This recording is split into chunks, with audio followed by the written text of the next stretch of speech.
All right, good evening, everybody, and thank you for joining us for the regular scheduled Village Board meeting of July 14th, 2026. With that, if you please join me in the Pledge of Allegiance as we call the meeting to order.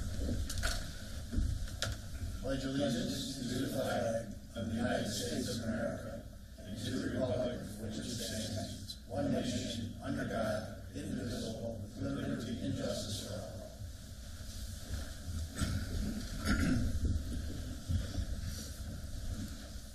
Lana, roll call, please. Mayor DeBold. Here. Trustees Amos. Here. Babiak. Brockman. Here. Chapman. Here. Luciano. Here. And Selfridge. All right, we do have a quorum for this evening to conduct village business.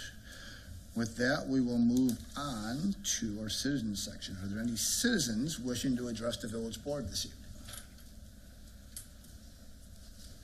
Yes, sir.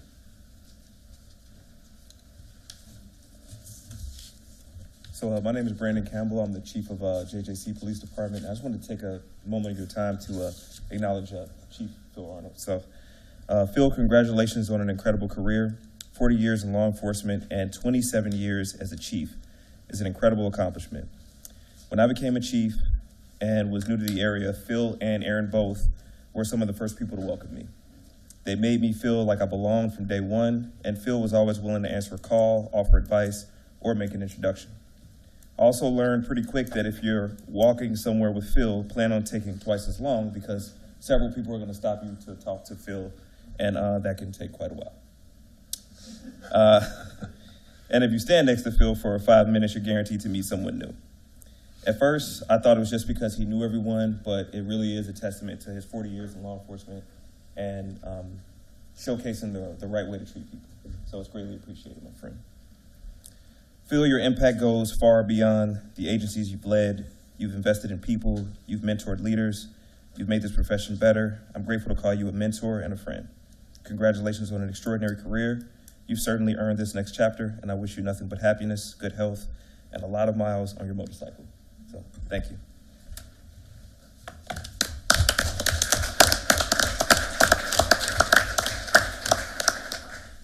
Chief Campbell, you kind of stole the thunder for a little bit later here. I mean, kind of right out of the gate with that. Are there any other citizens wishing to address the village board tonight? All right, seeing none, we'll move on to this evening's consent agenda. Consent agenda number 1 will be approval of the regular meeting minutes from June 9th, 2026. Approval of the regular meeting minutes from June 23rd, 2026. Approval of accounts payable in the amount of $1,259,984.82.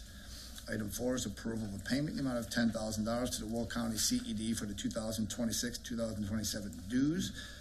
Item 5 will be approval of the payment in the amount of $423,248.92 to Joseph J. Henderson and Sons for the pumping station and 5 million gallon reservoir project.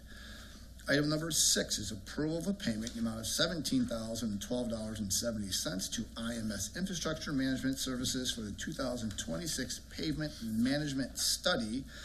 And item number 7 is approval of the payment in the amount of $49,087 to the Grand Prairie Water Commission for the June 2026 fees.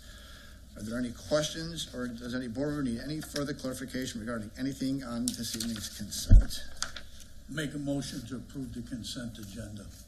Motion by trustee Luciano, seconded by trustee Amos. Roll call, please. Brockman. Yes. Chapman. Yes. Luciano. Yes. And Amos. Yes. All right, consent has been approved. With that, we'll move into reports of communications. We do have a couple of things under here tonight. Lana, is there anything that you had received prior to this? No, sir. All right, thank you. For this evening, the first item under our reports and proclamations is going to be a recognition of our notable neighbors. For those of you that may not be aware, the village initiated a notable neighbors program a little while back. And just so everybody's aware of this, the Notable Neighbors Program was created based on discussions from the Village Board and the Citizens Advisory Committee. The Notable Neighbor Program honors individuals, groups, organizations, and businesses that make significant contributions to the community. A notable neighbor in Shorewood is on a mission to build civic pride, help those who need it most, and inspire others in their community. The most recent nomination period was from April to the end of June. Residents nominated their neighbors on the village's website. And with that, we are pleased to recognize this summer's award recipients who will be recognized at the village board. They will also be listed on the village's website and on our social media. With that, we have two this evening we want to recognize. First, our first recipient is Courtney Sanders. She was nominated by Tay-Saxton, Washington, and the nomination reads as follows. Courtney Sanders is a visionary nonprofit leader whose impact across Chicagoland has expanded support, visibility, and belonging for thousands of military-connected families. As executive director of Blue Star Family Chicagoland, she has built high-impact partnerships with major civic, corporate, and sponsored sports organizations while launching and scaling programs that uplift caregivers, military spouses, and children through her connection, resources, and the community. Her leadership blends data-driven strategy with powerful storytelling to turn moments of recognition into lasting systems of support. And our second neighbor for this evening was our resident Jessica Roper, and she was nominated by Christina Padilla. Jessica is a deeply empathetic person who is always willing to help her neighbors through connections, having a positive attitude, and art. She is part of the UU Church and has helped spread messages of the importance of remaining, understanding, and extending a helping hand. With that, I asked Courtney and Jessica if they'll come up front. I'd be more than happy to provide you guys a certificate of appreciation and the fact of how much we appreciate residents like you guys standing up and being part in the community and everything that you do.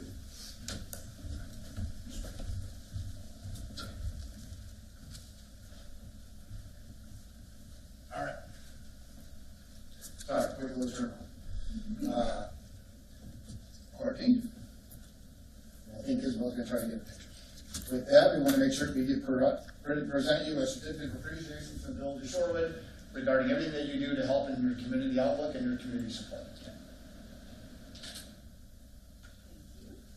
And Jessica, Yes. same thing. We want to present you a certificate of appreciation for everything that you do, helping your community, helping the neighbors, and continue to inspire others to do good things within the community.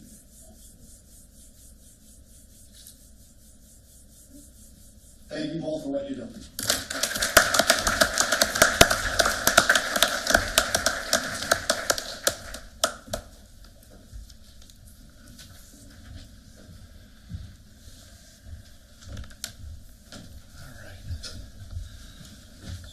All right, and as we move forward with our proclamations and other noteworthy achievements, we want to recognize the Government Finance Officers Association awarding the Village of Shorewood and the Distinguished Budget Presentation Award to Ms. Burkholder and the Finance Department. The Government Finance Officers Association is pleased to announce that the Village of Shorewood, Illinois, received the GFOA's Distinguished Budget Presentation Award for its budget. The award represents a significant achievement, reflects the commitment of the village and the staff to meet the highest principles of government budgeting. In order to receive the budget, we had to satisfy nationally recognized guidelines for effective budget presentation. Budget documents must be rated proficient in all 4 categories and in the 14 mandatory criteria within those categories to receive the award. So with that, Ann, I want to say thank you for you and your staff, and especially as we go through the budget season, it feels like as soon as one budget ends, we're starting the next one, and working with everybody, the village board, each and every one of these department heads to keep everybody on track and on pace and on budget. So thank you for everything that you guys do within your department. Okay, as we move on for this evening's order of business,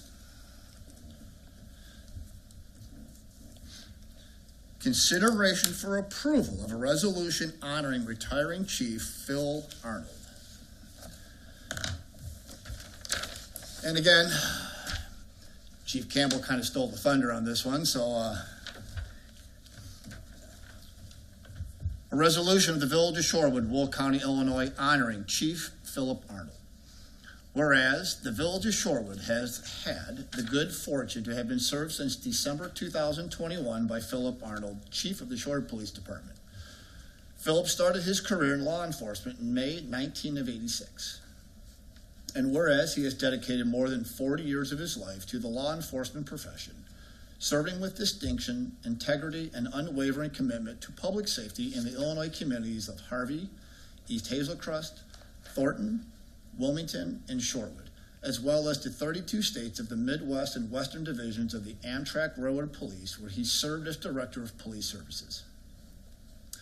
And whereas he has actively contributed to the advancement of law enforcement through his service as a member of the Police Chiefs Association of Will County, Chairman of the Chiefs Operating Committee for the Western Will County Communications Center, and Chairman of the Personnel Committee for the Tri-River Police Training Region, as the Chief Executive Law Enforcement Official to the Illinois Secretary of State's Motor Vehicle Theft and Insurance Verification Council, as a life member of the South Suburban Association Chiefs of Police, serving 4 years on its executive board.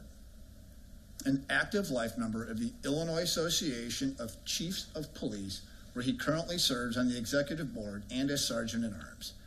As an active life member of the International Association Chiefs of Police, where he served 4 years on the executive board of the Railroad Policing Section, and as an executive board member on the Federal Bureau of Investigation's Joint Terrorism Task Force for 7 years, and also served 6 years on the executive board of the South Suburban Emergency Response Team. And whereas Chief Arnold was recognized by the Illinois Crime Commission as Police Chief of the Year in 2003, and was named the Illinois Association Chief of Police Chief of the Year in 2026. Now therefore be it resolved by the Board and President and Board of Trustees of the Village of Shorewood, Will County, Illinois, that we express our appreciation and deep gratitude for the tremendous efforts and achievements of Chief Philip Arnold for his law enforcement service throughout the country and the most with the Village of Shorewood. Be it further resolved by this resolution, upon its adoption, be spread in full upon the records of the Village of Shorewood, and the clerk of the village is hereby directed to deliver to Philip Arnold a signed copy thereof. Be approved this 14th day of July, 2026. With that, do you have a motion to approve the resolution? So moved. Motion by Trustee Luciano. Second. Seconded by Trustee Chapman. Lana, roll call for the resolution. Chapman. Yes. Luciano. Yes. Amos. Yes. And Brockman. Yes. Resolution hereby is approved and adopted. Congratulations, Chief. Anything you want to say?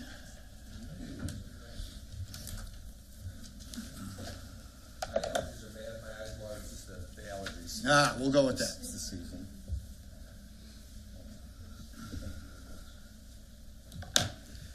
Mayor and members of the Village Board, thank you very much. I'm truly humbled by this resolution and deeply grateful for the recognition. When you hear 40 years of a career summarized in just a few paragraphs, it's a little overwhelming. I began this journey in 1986 and could never imagine where it would take me. The communities I would have the privilege of serving, the assignments I would be given, the places I would travel, or most importantly, the incredible people I would meet along the way. I've been extremely fortunate throughout my career.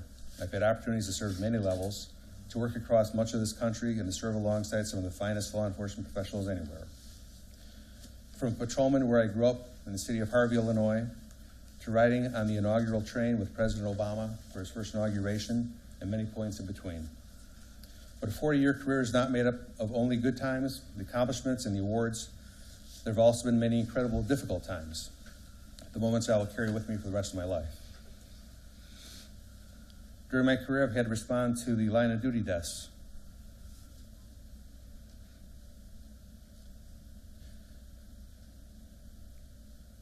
Of 4 police officers who I personally knew. Ken Novak of the Lansing Police Department, April 8th, 1992. Sean Laura of the Markham Police Department, September 20th, 1997. Wally Rolniak of the Riverdale Police Department, February 4th, 2004. And Tom Cook of the Metro Police Department, September 27th, 2006. 3 of those officers were murdered in the line of duty. The 4th was run over by another officer while attempting to apprehend a fleeing suspect. Here in Shorewood, just last year, we lost one of our own, Jeff Califos, to cancer. Those are calls you never forget. You remember where you were. You remember the people who were there. You remember their families. You remember the terrible realization that someone you knew, someone who wore the same uniform and shared the same commitment of your profession, was never going home. I've thought about those men many times over the years, and especially as I approach the end of my own career. They were not heroes because of how they died. They were heroes because every day they put on their uniforms knowing there was a possibility they might be called upon to risk or even give their lives for complete and total strangers. They accepted that responsibility not just on the day they died, but every single day they reported for duty. And that is exactly what the men and women of the Shorewood Police Department do every day. Every time one of our officers puts on that uniform and walks out the door, they accept the risk that most people will never fully understand. They do it for people they know and for people they never met. They do it for this community. And they do it knowing that when someone is experiencing the worst moment of their life, they're expected to run toward the problem when everyone else is trying to get away from it. Mayor and members of the board, thank you for the trust you placed in me when you gave me the opportunity to serve as your chief of police. Please never forget that public safety is built not only through equipment and technology, but by investing in good people and giving them the resources and support that they need to serve this community. Our village is at a time of significant growth right now, and we need to keep up the police department with that growth. In order for us to properly showcase Shorewood, we need to be sure that our residents continue to feel safe in their community. I learned long ago, when you treat your employees like they make a difference, I promise you they will. To the men and women of the Shorewood Police Department, I want you to know how incredibly proud I am of you. Whatever accomplishments may have occurred during my time here were never accomplished by one person. They are the result of your professionalism, your dedication, your courage, and your commitment to this community. It has truly been one of the greatest honors of my career to serve as the chief of police here. After 40 years, I've learned that a law enforcement career is not measured by titles, awards, positions, or the number of years served. It's measured by the people you've helped, the relationships you've built, the people you had the opportunity to lead and mentor, and whether you made a positive difference in the communities that trusted you to serve them. I hope in some small way I've done that here. To the residents of Shorewood, thank you for allowing me the privilege to serve as your police chief. I will always be grateful for the kindness and support you have shown me in our police department. And to everyone who's been part of this 40-year journey, my family, friends, colleagues, mentors, and the many law enforcement professionals I've had the privilege of serving alongside, thank you. I often said that I wanted to leave law enforcement the same way I entered it, still believing in profession, still believing in the people who do this work, and still believing that what we do matters. And after 40 years, I can say that I do. As I leave, I remember the officers who never had the opportunity to reach this point in their careers. I remember Ken, Sean, Wally, Tom, and Jeff. I remember their service, their sacrifice, and their friendship. And I remain forever grateful that for 40 years, I had the privilege of wearing a uniform and serving in the same profession they did. Thank you for allowing me to finish my career here in Shorewood. It has truly, truly been a pleasure. Thank you.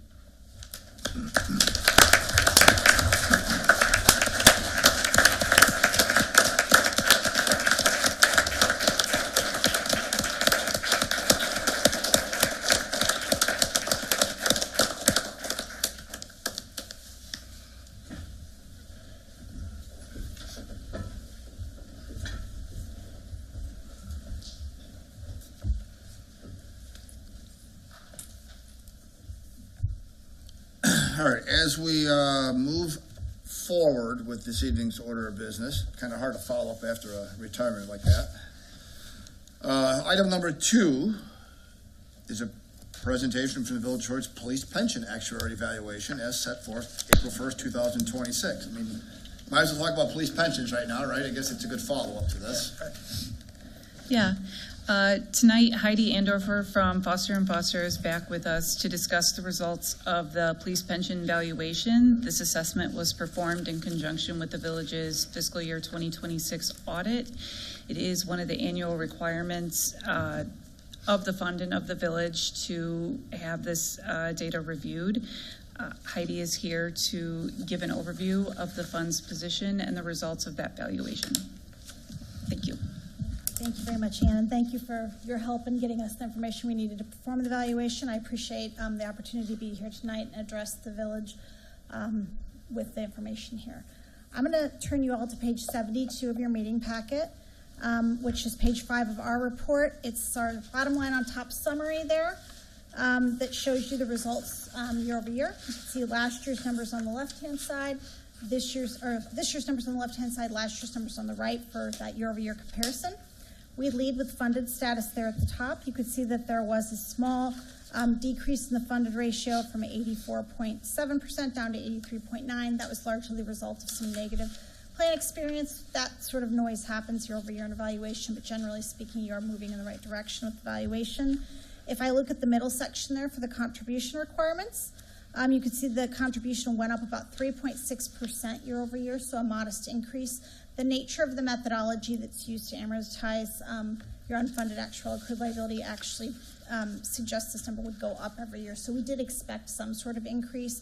It increased a little bit more than anticipated as a result of some of that unfavorable experience, which was primarily more retirements than anticipated, and the salary increases this year were a little bit higher than anticipated. So those things did cause a little bit of a loss. That was offset, of course, by some positive market returns year over year. And so far, so good this year as well. If we skip to page 73 of your meeting packet, I'll pause here briefly. There were no plan changes. As you know, there has been talk down in Springfield about Tier 2, potential changes to Tier 2, and all of those changes would increase benefits to Tier 2. About 62% of your population, active population, is in Tier 2 at this point in time. Obviously, that's always increasing since that change happened in 2011. As I understand it, right now, Springfield doesn't have an appetite to increase those benefits. I don't think that means that those changes are off the table forever, but I think that we have a temporary reprieve on that at least. In terms of assumptions, we also did not implement any changes this year. However, there was a study performed for IPOPIF that does address a lot of the decrement table assumptions that we do leverage for this valuation. That study was last done in 2022. Now we have a new 2026 study. IPOPIF has yet to approve that. They're working through that process, but once those tables are formally approved by IPOPIF and that experience study is released publicly, we will consider those tables the latest and greatest, and will likely refresh your retirement rates, termination rates, disability rates, things like that. Basically, that study consolidates all of the Article 3 funds across the state and figures out what the average retirement rates have been, average disability rates and such. Most funds aren't large enough to have their own full set of decrement tables, so we do rely on that consolidated experience for a lot of those tables. On page 74 of our report, you can see that there was lots of activity in your participant data there at the top. You went from 32 actives down to 29. Now remember, we perform what's called a snapshot valuation, so we collect data on April 1st. Whoever's in the plan on that date, whatever their status is on that date is who's included here. So it's likely that head count has changed since this date, but we'll collect that data again on April 1st and value that again next year and sort of true up the heads again. But there was a lot of activity. You had 3 retirements year over year. Those show up in the retiree line, a death, a termination, and 2 refunds. So a lot of activity, replaced only by 4 new hires at this point in time that we captured the data. The assets in the middle section are interesting this year. If you look at last year's relationship, the actuarial value was higher than the market value by about 2%. This year, that relationship is reversed because of the positive returns. The actuarial value lags market value by about 7%. Actuarial value basically is smoothing the returns over a 5-year time frame. So if you return higher than the fund assumption, we assume that those are gains. Anything we return less than that is a loss, and we take those gains and losses and spread them out over a 5-year time frame. That helps mitigate the volatility of that contribution calculation. On page 75 of your board packet, here we have near the bottom of that leftmost column the total actual accrued liability of $33 million. That's the value of the liability in the fund based on service earned to date.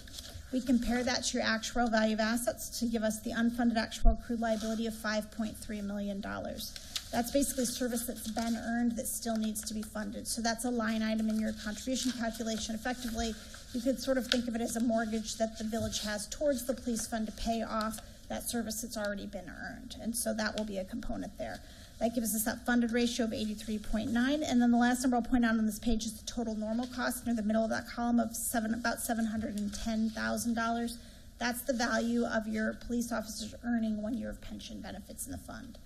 So on page 77, we take all of that information. We do apply interest to it in the calculation here. We calculate the contribution by taking the normal costs, the value of accruing benefits for the year. We add to that the administrative expenses, the cost of maintaining the fund year over year, and we subtract from that the expected member contributions, that 9.91% of payroll that the officers pay towards their own benefits. In a perfect world, if you were fully funded, that would be your ongoing contribution. You would just maintain pace of those accruals. But as I mentioned, we have that unfunded actual accrued liability, so that about $521,000 of the recommended contribution is attributable to that unfunded actual accrued liability amortization payment to give us the expected village contribution of $989,217. The good news is at the bottom of this page, you've always taken these numbers very seriously. The village has always funded the plan as we've recommended, and so last year that was no different. $923,594 was what the village actually contributed relative to the requirement of $921. So a little north of 100% of the recommended amount was put into the fund, so that's always good to see.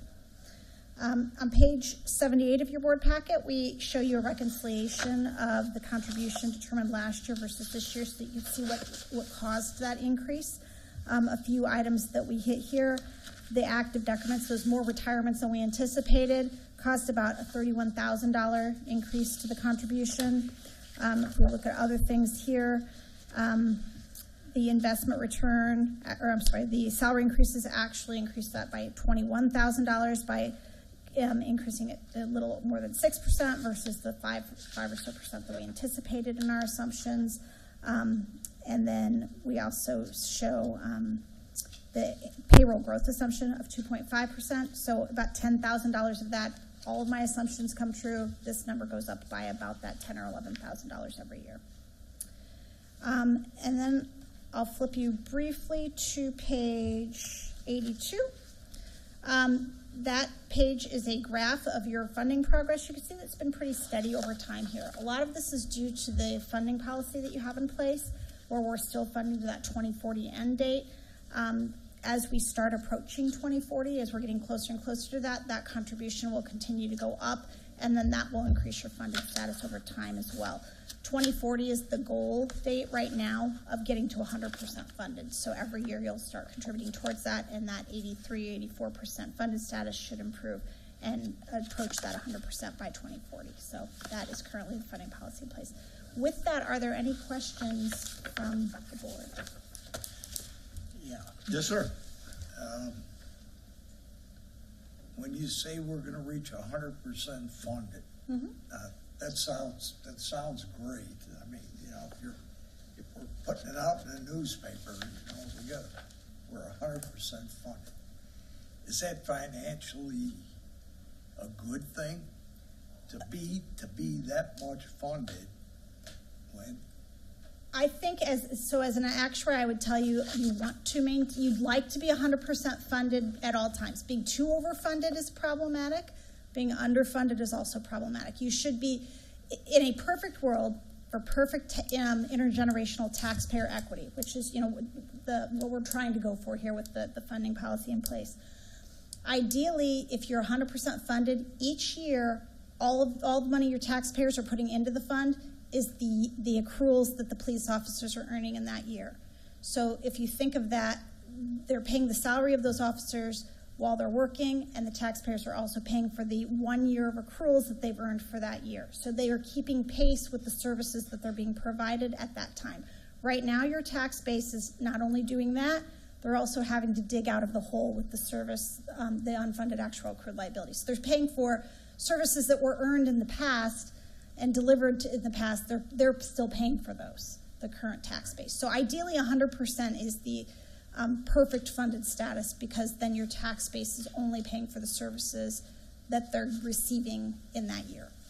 And where would you say that we're at with most of your clients? So you're higher funded than most of our clients in Illinois. I'd say the average funded status is closer to something like 65%. Yeah. on average. You know, with the market returns, it's come up a bit, but you're still significantly higher than where the other funds are. That's not to say you shouldn't be at 100, but, you know, you're doing great. I mean, relative to a lot of funds in Yeah, Illinois especially. I was just getting a feeling we got money sitting on a shelf somewhere that could be put to better use. Fortunately, my job is much easier. I just tell you what the numbers should be, and then you have to come up with where to spend it. But I mean, if you can, and some funds will do that if they have excess, or some villages will do that if they have excess funds to sort of catch up with that funded status where possible. Okay. Any other questions? Anybody else have any questions for her? Thank you. All right. Thank you so much for having me here tonight. I appreciate it. All right, with that, we'll move on to business item number 3, which would be a consideration for approval of a purchase to Cellbrite in the amount of $16,113.62 for required software upgrade and licensing renewal. Chief Arnold. Yes, in your packet, you'll find that renewal. This is technology that the investigation division uses. This is a renewal, and it also includes the software upgrade that was required. The total is $16,113.62. Staff recommends the approval of that purchase. Any questions? Anybody have any questions on that one? Take a motion to approve.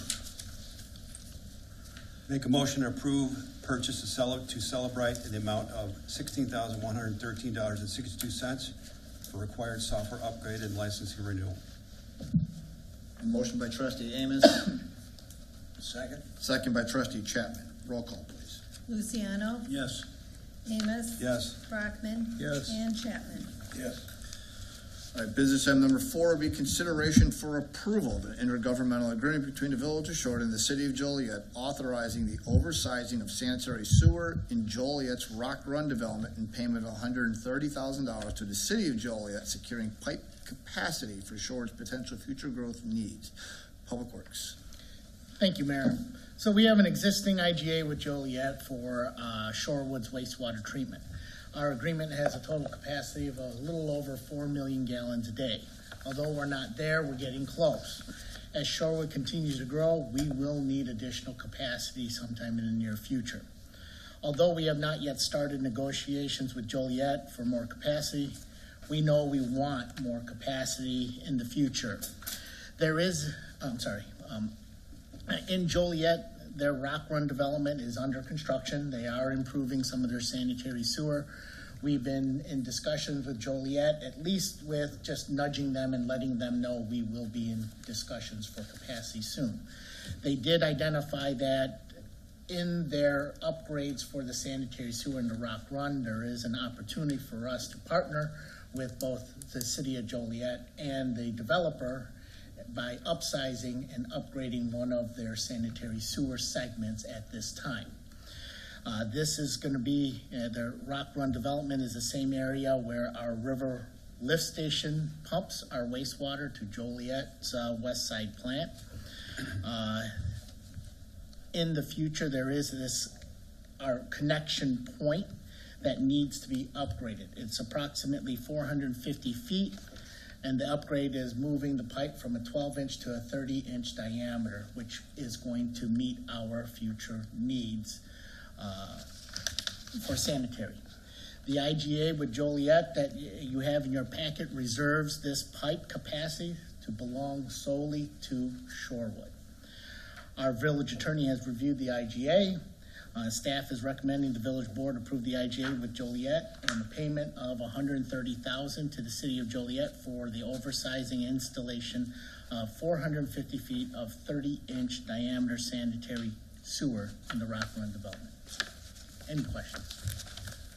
Noriel, you referenced this as an upsizing of the pipe, but then you also said that we'll own the pipe?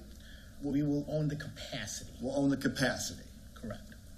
Joliet will own the pipe. Joliet will own the pipe, we'll own the capacity through there. So this oversizing does accommodate our future growth to meet the 4 million gallons a day. Above that, actually. Above that? Okay. Yes. So if one day we do go into negotiation with Joliet, we get additional capacity, this section of pipe, which is located in wetlands near the Des Plaines River, all the permitting that is required of such is no longer needed. It will save us tenfold in the future. Okay. Yes, sir. This doesn't affect our present agreement with Joliet for waste disposal. Correct.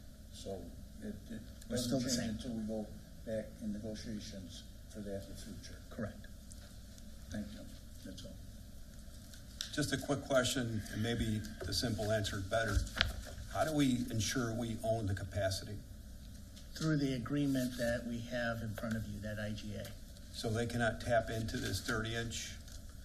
No, that Joliet cannot do that? They have existing flow for their own development that is going through there. The need for theirs is showing a 12-inch diameter. Anything above 12-inch to 30-inch is ours. Okay. Anybody else have any other questions? Take a motion to approve. So moved. Item 4 is motion by trustee Chapman, Second? seconded by trustee Amos. Roll call, please. Amos, Yes. Brockman, Yes. Chapman, Yes. and Luciano. Yes. All right, business item number 5 is a discussion of a concept plan for the Gas and Wash Detail Center. Ms. Engel. Thank you. I think everybody knows where Gas and Wash is at River and Jefferson. On the screen, you'll see the property that they own is highlighted in pink. They would like to expand their business area to the area that's highlighted in blue, and then the remainder would stay with Location Finders, who owns the property, for future development. What they would like to do is to do a self-detailing center. So basically the thought is that if you had one of the higher memberships or paid for one of the higher valued car wash, after you were finished washing your car, you could drive into this building and, you know, vacuum your floors and wash your windows and wipe down your dashboards and whatnot. In addition to that, I'll go through the building, give you better detail, but they'll also have a 2,400 square foot restaurant.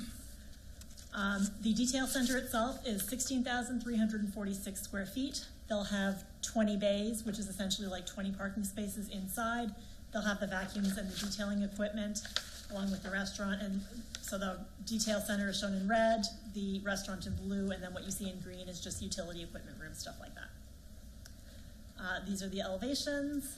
This is a zoom in of the inside so you can get an idea of where people will be parking. And it'll be very similar to what you see outdoors now before you go into the car wash, where they'll have the stations with the vacuum cleaners and the cleaning equipment. This is a zoom in of the restaurant that they're planning to do. There would be access between the detail center and the restaurant, as well as from outside if people were using the restaurant as a destination. And here are the elevations. Kind of looks similar to a car wash. This is from the northeast corner. This is the northwest corner, the southeast corner, and the southwest corner. I think I'll go through the details of how everything will work on the detail center, and then I'll jump out to the site. So the intention is people will get their car washed first, and then they'll leave the car wash. They'll zip around and come in and go into the detail center from the north, and then come out from the south, at which point they could either turn right and go into the parking lot, or they could turn left and go back behind the existing convenience store. They did play around a few times with different configurations to see whether, you know, what made most sense, and it seemed that coming in from the north and exiting from the south makes sense. One thing I should have mentioned is we did talk to them about the fact that, you know, obviously, like, people could play music or something like that, so they'll do it so that people are using either a license plate reader or a code to get in, and then the doors will automatically close behind them, so there's no risk of, you know, somebody blaring music and it bothering the neighbors. Site access will basically be, you know, through the existing gas and wash accesses, so either from the right in, right out on Jefferson Street, the right in, right out on River, or the full access on River. Circled here are the two connections to the gas and wash site, so people will either be able to come across along the north, or they'll be able to come across along the back. And then the area circled in green is for future connection to any adjacent lots, and we're not sure what will develop there at this point. They have 22 regular parking spaces, 5 employee parking spaces, and 2 accessible spaces. And those are basically meant to be convenient for the restaurant use. Obviously, people are going to be driving their cars into the detail center. And there will be some staff parking on the south end of the property. Right now, staff sometimes parks on the access road, or people who are going to get their dogs cleaned within the car wash sometimes park on the access road. So we thought that pumping in a couple of parking spaces along the south would make most sense. This is their landscape plan, and this is hot off the press, so we haven't even had a chance to review it, but, you know, just generally gives you the character of having some trees around the property as well as foundation landscaping all around the building. And that's it. The applicants are here, should you have any questions, and I'm happy to take some as well. The existing road that's on the west end, is that gonna get widened at all? Or is that the proper width? Do you guys know that? It's the proper width. That is the proper width? Okay. Yes. I just wasn't certain on that. Yeah, no, the existing road will stay in place, and people will be able to take that as, you know, after they leave or if they're going to the restaurant. And then, Natalie, you had mentioned, I know the petitioner's here, that door's automatic, so if you're a member, it's an automatic door, they go in, they do the thing, and then they leave. I mean, is there any, I guess the only question is, how do you regulate somebody from not being there for, I guess, hours on end? Or I don't know what that threshold would be. Good question. Hi, Mayor and Village Board. I'm Len McHenry, owner of Gas and Wash. How the system would work is you would, if you're all this isn't final, but if you're a club member, then you wash your car, and if you chose to detail it yourself, you could swing over, and then the license plate reader would read your plate and identify that you're a club member, and then open the door, and then you could go in, and then pulling out is just be a loop there, and then you pull right out. If you're a non-member, you could buy a pass. It would read your plate, and when you come around, it would read that. Now, if you're not a club member, and you don't buy anything, you can't use it. So it's not free. Then they would use the self-service vacuums, the existing ones that are there now. But we're looking at this to increase our services in the detailing. We would have the spray nozzles that we have, towels, there, mat cleaners, tubs, air hoses with gauges to fill your tires, and it's kind of a nice setup for the people that like a little bit more detailing with their vehicles, especially during the 6 to 8 months of weather that we get. You know, even like today, it'd be good to be inside. And we have some air conditioning. It's not going to be 72 degrees, but it's better than 95 outside. So I've seen several of these at different businesses, and customers sure seem to like it. Have you done one of these yet yourself by chance? No, we have not done one of these ourselves, but I've seen one in Crown Point, Rosemont, and Oswego. And everything's inside, they're quiet, and Sure. How big of a parcel of land are they taking on? Between 1 and 2 acres? 2 acres. 2 acres. No, 2 acres? Yeah, so we have some stormwater detention there, and parking and the building. So, in order to approve this, a conditional use permit would be needed. So it would require a public hearing. We'd be back before you to request approval. And yeah, as part of that whole process, we would review all the stormwater, make sure everything works. But right now, what the pictures are showing is basically a pond on the south end, similar to what you see at Gas and Wash. And I know this is only a concept, so. What's Yes, the sir. conditional use for? It would be for car wash. It's an accessory car wash building, right? So I thought when you originally built the Gas and Wash, that whole parcel was given a conditional use permit. but it only covered the It pink didn't portion. cover it up? Yeah, at this point, they didn't know, so the whole, we have 2 options. We could really do a new conditional use, or we can amend the existing conditional use to make it bigger. I just had a couple questions. This is one building with everything in it. So is the restaurant part of it or separate from the detail area? The restaurant would be separate. So when you do go ahead with this, will they both be built at the same time? Yes, So when the restaurant is completed, the detail area will be completed also? correct. Can I back up? It is the same building, but it's not accessible. You know, you're not gonna be detailing your car and going to the restaurant. You have to go back outside Okay. to, It's the same building. it's the same building, it's the same wall, same structure, and that, yeah. All right, and then the hours, I'm assuming, will be the same as the gas and wash. Correct. So at 10 o'clock, the detail area would be shut down? Correct, yes. And then,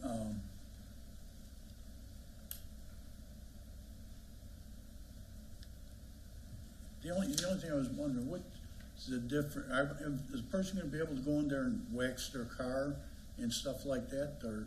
No. Is it, you're not gonna be able to, I'm not gonna be able to go there and replace a mirror in my car or change a flat tire in there? No, and it's really a 15-minute limit when you're in there. Now, we're not gonna be able to control that to the minute, but we're not having people go in and wax their car for an hour. Yeah, that's, No, I'm just curious, Yeah. what you're gonna allow in this space. yeah. I guess that's all. And there's I have. no car repair. Well, I was just curious, just what extent I could operate in there when I drove in. But you said that if I'm not a member, I can't use it. Correct. You can pay. Can to I use it. pay to use it? Yes, you can pay to use it. What would it, just out of the top of your head, what do you 10 to estimate it 15. would cost? $10 to $15. Thanks, Lonnie. Okay, thank you. Anybody else have any questions? I know this is going to planning and zoning tomorrow, so I know, but this is just a concept here for us, so. Yes, Mr. McHenry, I think, you remember back in 2015, I asked you to put the berm in all the way along the Hunt Club because you had plenty of dirt. Well, you're going to have a lot more dirt now. Will you give that some consideration? Yes, we can. Didn't we put the berm in? Take it all the way down to the west. Because if you look now, if that would have been done, look at the plantings and all that, how it's growing, and the people in the Hunt Club would never see what's going to happen on that property. So Well, we can definitely go as far as we are. I'm asking you to go all the way to the end. but they don't own the property, I think is a challenge. Well, can be things that can be done. Sure, I mean, you're seeking to buy additional land.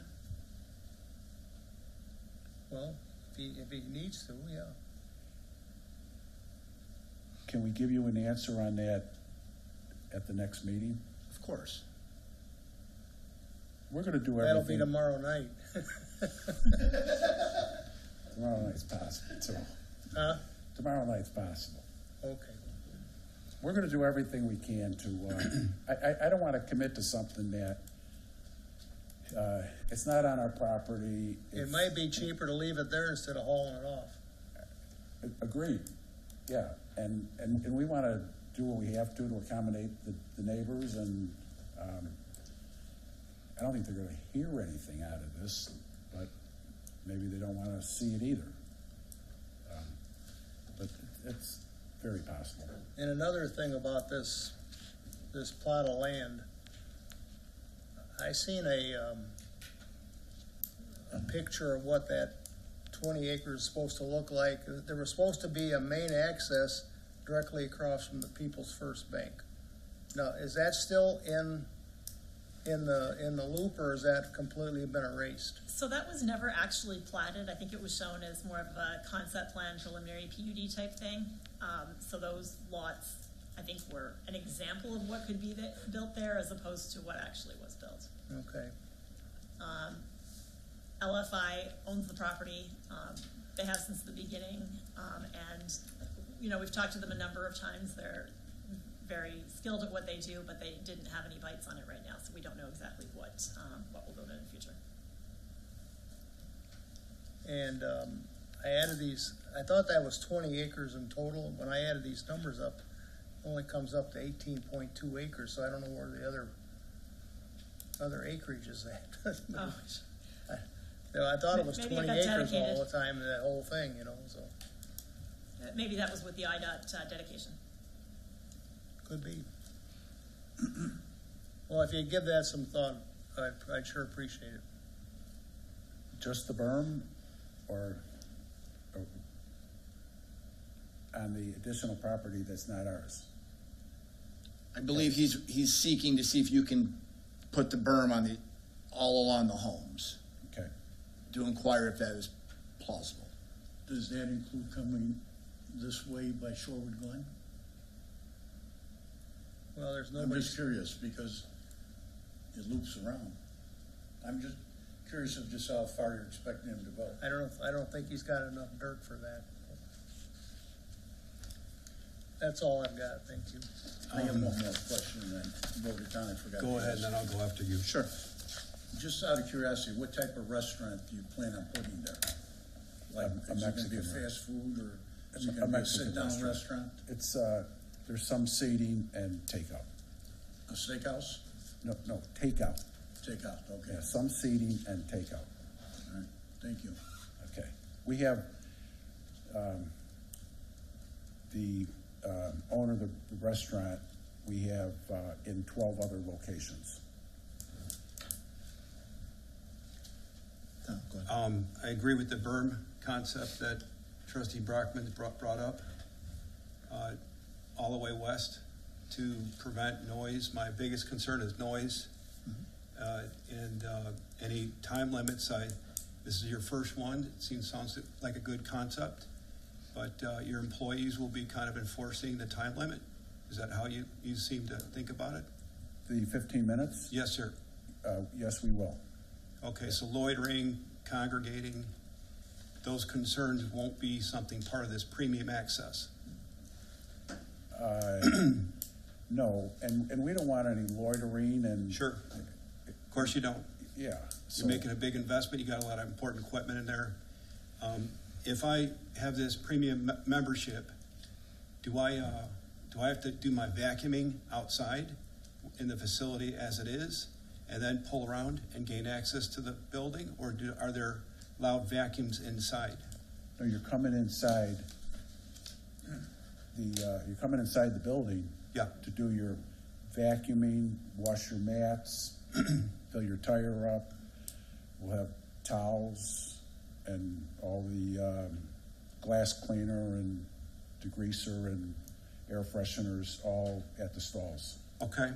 It sounds nice. It's an all-in-one concept for your premium membership people. I'm concerned with the additional vacuum noise when the door opens to get out of this facility towards the neighborhood. I really am concerned about that. So that's an additional set of how many vacuums? 20? I think there's 20 slots. Is that what you're thinking? Correct. We're going to have vacuums at all the stalls, but the vacuum unit itself is in the equipment room, and that is walled off. Okay. So the vacuum isn't running. So, if we were detailing our cars here, the vacuum itself is on the other side of that wall in the equipment room. Sure. Bricked in. Is that how it is on the outside right now? Is it the same Correct. concept? Yeah, that can put- the vacuums are in the equipment room. Okay. All right, so that, if you'd register that for me, please, the Yes. additional noise that way. And that would support additional berm, extending that berm down to protect some of the neighborhoods around there. So from any additional, either whether it be pulling in and out or the door mechanism or what have you, there's people. And I think you're not open, the car washes closes at around 10 o'clock, is that right? Correct. Yes. Okay, you're not going to be making that 24 hours. No. That's not the concept. Okay. All right. Those are my questions. Thank you. Any other questions for Mr. McHenry? Thank you, sir. And then I know you're back tomorrow for planning and zoning. So Okay. See you then. Thanks a lot. thank you. All right. With that, that concludes our order of business for this evening. With that, we can move into trustee comments. Trustee Amos. Congratulations again, Chief, on your retirement. Hope you and your family have a blessed one. Wish you all the best. Thank you for your service. Trustee Brockman. Thank you, Mayor. Like to echo those words, Chief, if I could, to you and your wife both, and all the best. And we do have planning and zoning tomorrow night, and I know there's 4 items. Yes, I think we're looking at Rusty Ridge, wanting an amendment to their conditional use permit, a text amendment that is related to that for detached diagnostic imaging equipment, and a conditional use for Technics fabrication, as well as the gas and wash concept. Okay, so that's tomorrow night, 7 o'clock. Okay, thank you. Thank you, sir. Trustee Chapman. Ditto for me, Chief. It was the short time we knew you, it was nice to know you. Okay, and I wish you the best. And a very healthy retirement. Okay. And Trustee Luciano. Citizens Advisory Committee's on break for the summer. We come back on the 4th week of September. And again, as always, if anyone's interested in becoming involved, they can contact myself or any of the members through information on the village website. And I just want to congratulate Phil on his retirement. I hope that you have an enjoyable one. I appreciate all the time you spent at the Citizens Advisory Committee, contributing your contributions to answer the questions for the committee members. Good luck and God bless you. And then as we go to close, same thing. Thanks, Chief, for coming here and concluding your tenure here with us. So, proud and honored to be here to have you here. And with that, I need a motion to go into executive session to discuss personnel, to discuss appointment, employment, compensation, discipline, performance, or dismissal of specific employees. So moved. Motion, Trustee Amos, second by Trustee Luciano. Roll call, please. Brockman, Yes. Chapman, Yes. Luciano. Yes. And Amos. Yes. All right.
With that, we can go back to letter H, will be our order of business after executive session. First item would be the appointment of chief of police.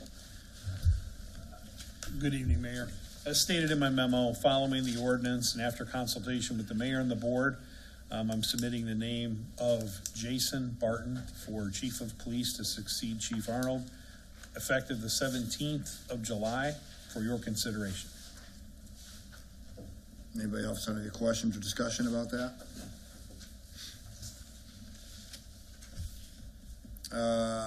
With that, essentially that's item number 2, which would be to confirm the appointment of chief of police effective July 17th. Counselor, do we need to approve both of those individually, or how? Yeah, so it was the appointment, village administrator appointed, and then I need a motion to consider to confirm the appointment by the trustee. Can items 1 and 2 be done consecutively or at the same Sure. time? Yeah, they can. All right. So as referenced, to be the appointment of chief of police, and the appointment will take effect July 17th, 2026. So moved.